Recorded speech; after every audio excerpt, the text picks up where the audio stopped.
Hello, everyone. My name is Maxine Bergman, and I'm the administrator of St. Joseph's Home.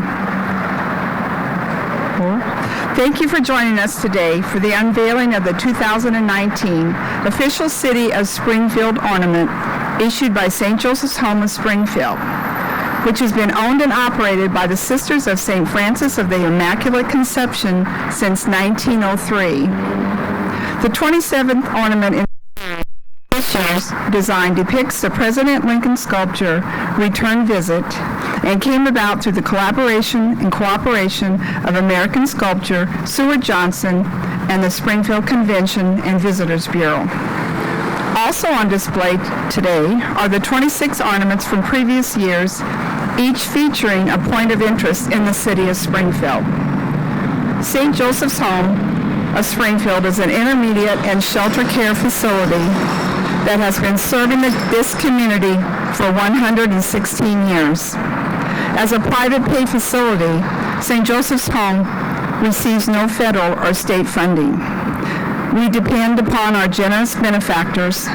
For example, the sponsors of this 2019 official City of Springfield Ornament, as well as fundraising events held throughout the year.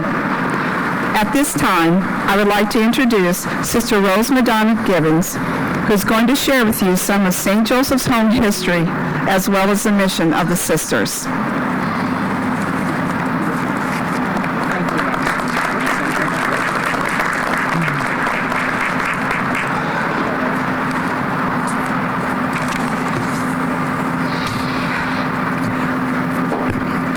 Somewhere in Scripture it says that our good deeds live after us.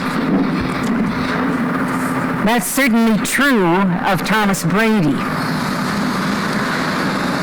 In the late 1890s, this gentleman became aware of a serious problem that he saw developing here in Springfield, and he decided he was going to do something to resolve that problem.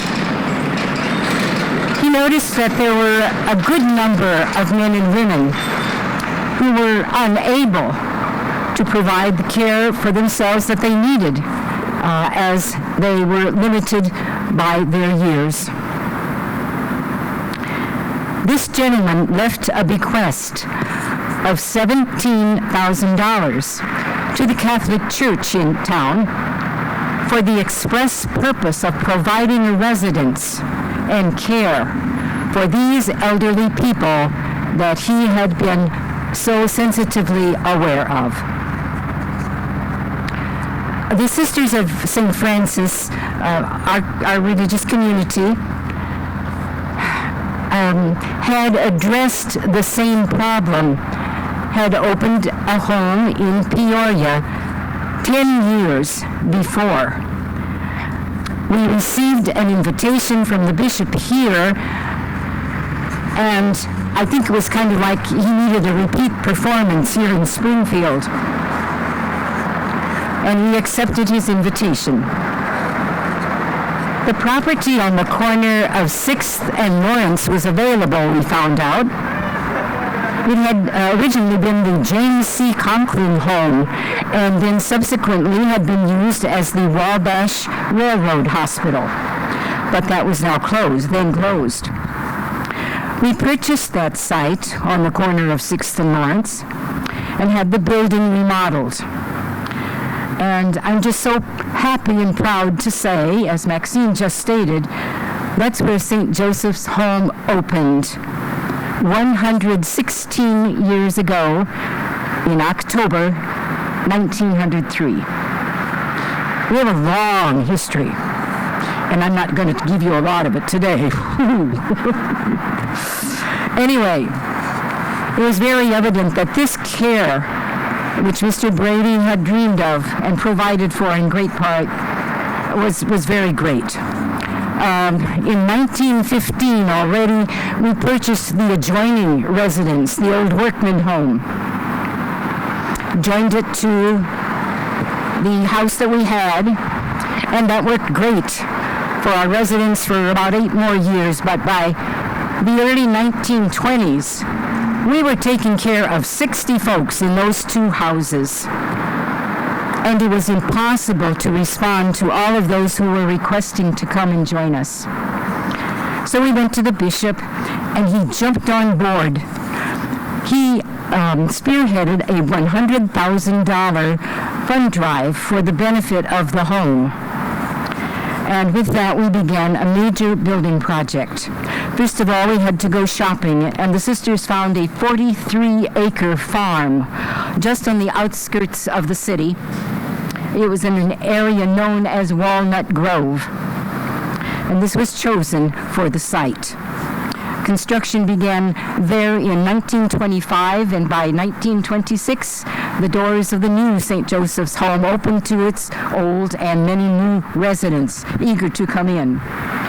You know, our records show that at that time, before we opened this new site, the home had already provided care for over 300 residents in those first 23 years. Well, the newspaper called the place a model of its time.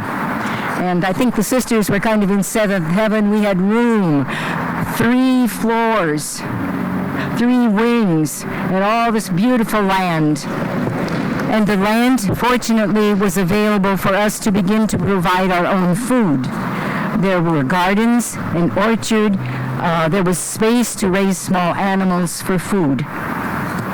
One of our residents, current residents, who just turned 100 yesterday, has informed me on more than one occasion that it was St. Joseph's Home roosters who used to wake her up in the morning. These were the beginning of lean times, however. We're going into the era of the Depression. And we had a humongous debt to pay. I think it was over $150,000. And we know that those payments weren't always made on time. Over the years, we had to sell parcels of the land, even some of those precious walnut trees, until we could finally retire that debt. But you know, the history of our home has always been one of trust in God and in our benefactors. And you know, they've never let us down. Still don't.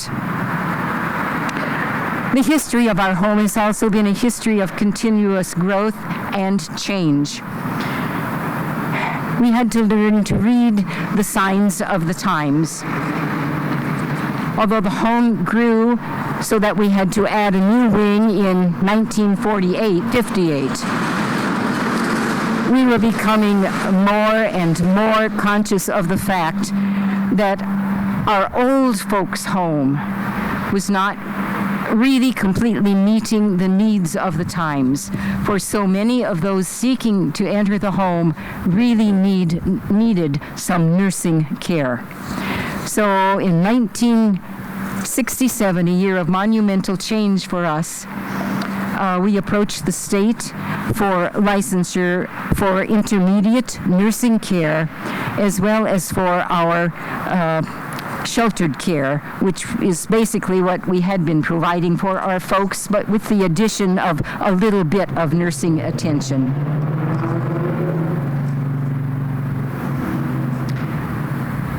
Buildings had to be remodeled, refurbished to meet safety codes and the additional services and so on. And that change necessitated adding a much larger, certified staff, nursing, dietary activities, maintenance, housekeeping staff. With the addition in 2009 of our new 28-bed Holy Family Center, which is a secure, lovely memory care unit. We now employ over 140 part-time and full-time or full-time employees. And all of these are called to work with us wholeheartedly to advance the mission of our home. The mission of St. Joseph's Home flows out of our Catholic beliefs, but we invite and welcome persons of all religious faiths, respecting each one's beliefs. Our mission entails trying to provide excellent care for each person, but providing it in a manner that illustrates God's compassionate love for them. Excuse me. Because each person is created in God's image, each person is respected and cherished.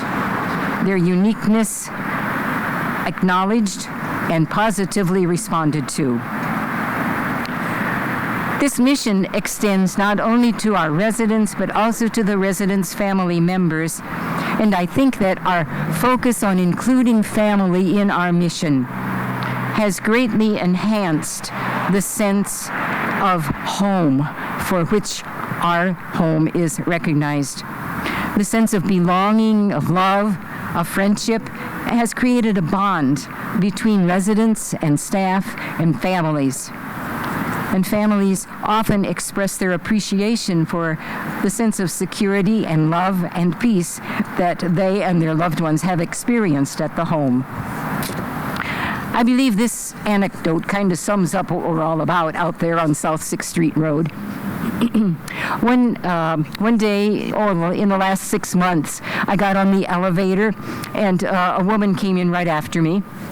And as we began to move, she started to kind of emote and these old buildings. She loved these old buildings. I'm thinking, oh, gee.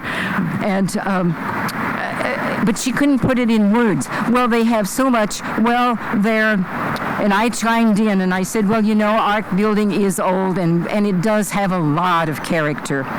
But our building, it does present a challenge. There's a lot of new construction.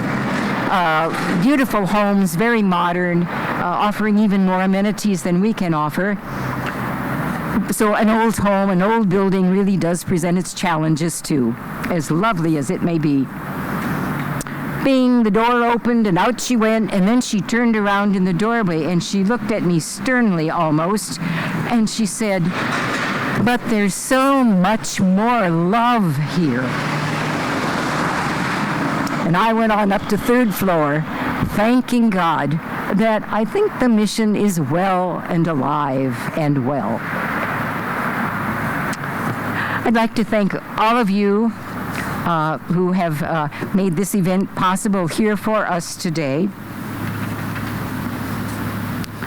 You who are going to promote the sale of this ornament, which is for the benefit of St. Joseph's Home, become our benefactors.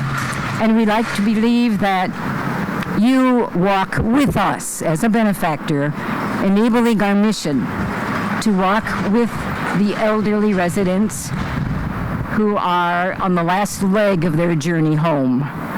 That bigger, even more beautiful home that I think we're all looking forward to. Thank you.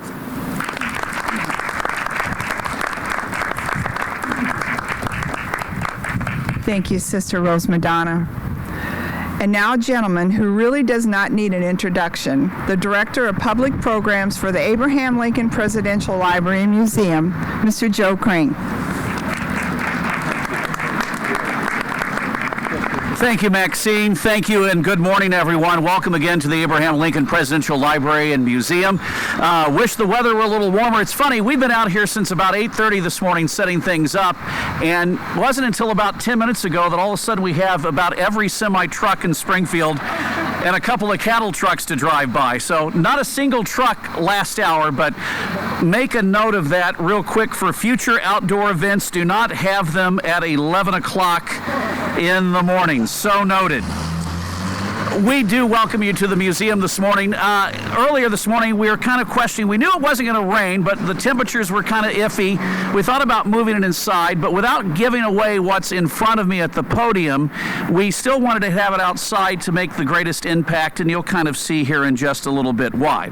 But in the meantime, I want to acknowledge some folks that are with us here in the audience. First and foremost, the Sisters of St. Francis the Immaculate Conception, who are the ministers and own and operate the St. Joseph's Home. Let's hear a round of applause for the sisters this morning. Also with us are Monsignors Ossola and Stefan this morning. Good morning, gentlemen. Morning, fathers.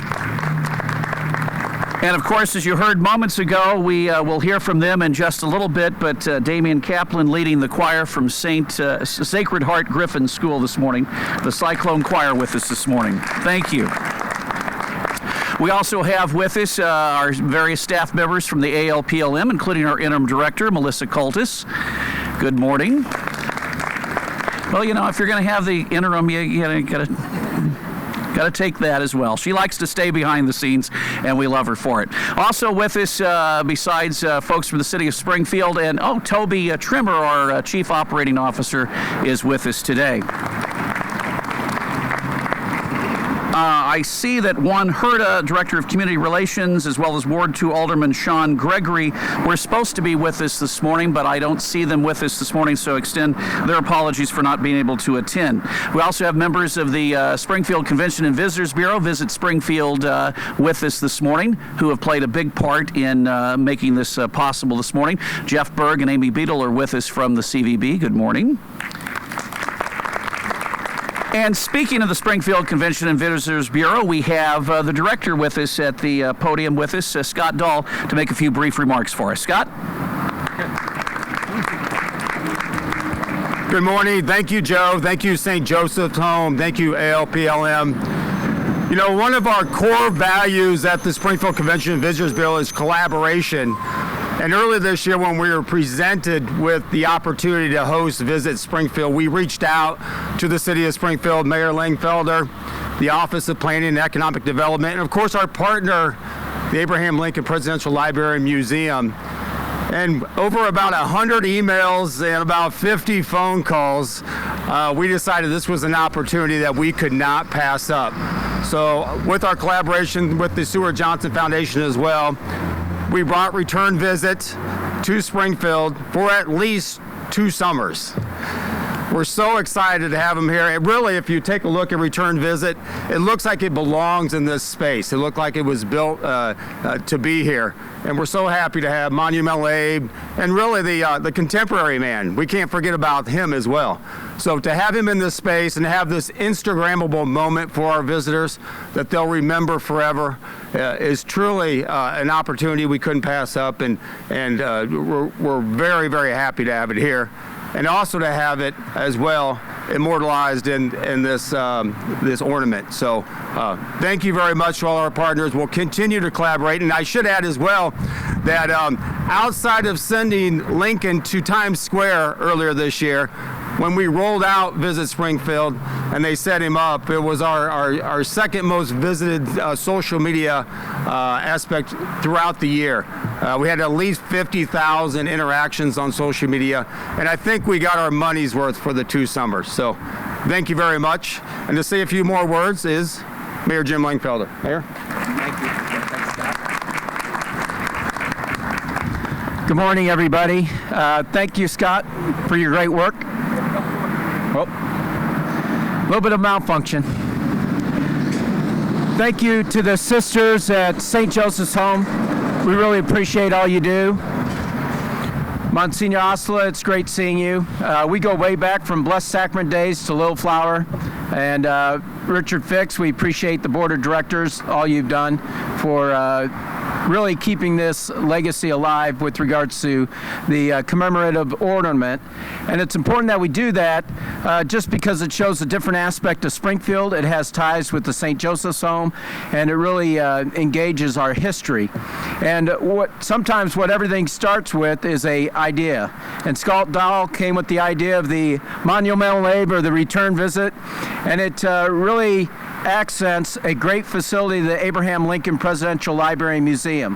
Because it's a great structure, but what it did is refocus people's attention to this great asset that we have in our community. And so I can speak firsthand to the awe-inspiring structure here, because one day I'm driving down, I couldn't wait to see Abe, so I'm driving down the street and I'm looking, and all of a sudden I took a right turn. Well, as you can see, there's no right turn here, and so I go, holy cow. Thankfully, there wasn't as much traffic as there is today. But really what it's all about, and then Scott touched on it as well as sisters, and it's what all communities are built on. It's our people, but most importantly, it's all about communication, collaboration, and connecting our resources to really enrich the lives of our visitors and most importantly, our residents. So we thank the St. Joseph's Home for doing this. This concept came into a process through that whole three-step, 3 C's when they introduced the concept to my father, who was mayor at the time, and he embraced it, and we're just thankful that you kept this legacy going for future generations. So we can't thank you enough. And a final thanks to Damian Kaplan and all he's done with Sacred Heart Griffin and their choir, because anytime we call and ask them to participate, they participate. So thank you to the Abraham Lincoln Presidential Library and Museum, the St. Joseph's Home, as well as Scott Dahl and the Springfield Convention and Visitors Bureau, everybody that had a part in this. It really raised the level of the experience of visitors, but most importantly our residents, that they can enjoy on a regular basis. So thank you for being here. Everyone will join us for the countdown, please. 5, 4, 3, 2, 1.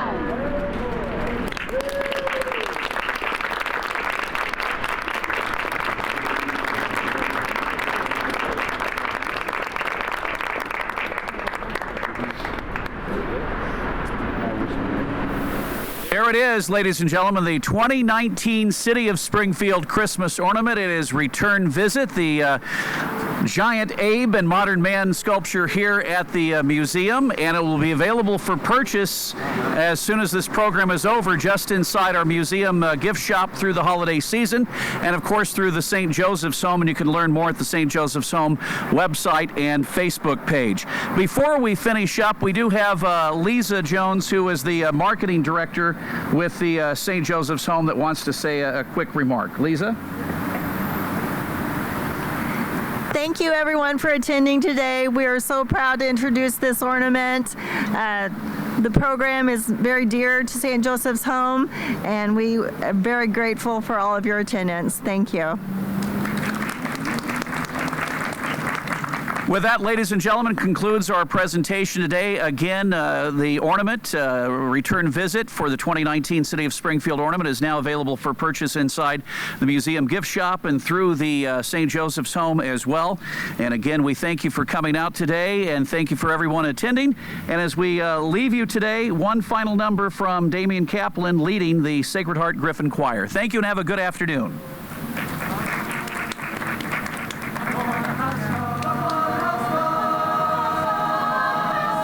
That's Santa Claus, yes, it's Santa Claus. Oh, up on the housetop, reindeer paws, out jumps good old Santa Claus. Down through the chimney with lots of toys, all for the little ones' Christmas joys. Ho, ho, ho, who wouldn't go? Ho, ho, ho, who wouldn't go? Up on the housetop, click, click, click, down through the chimney, with good Saint Nick.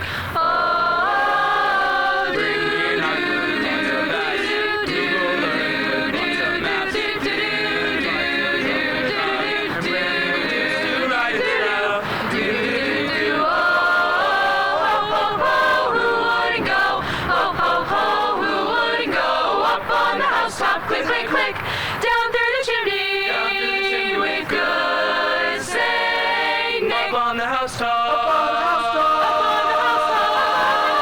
is that Santa Claus? Yes, it's Santa Claus. Oh, come on down, come on down, come on down, down the chimney tonight, please.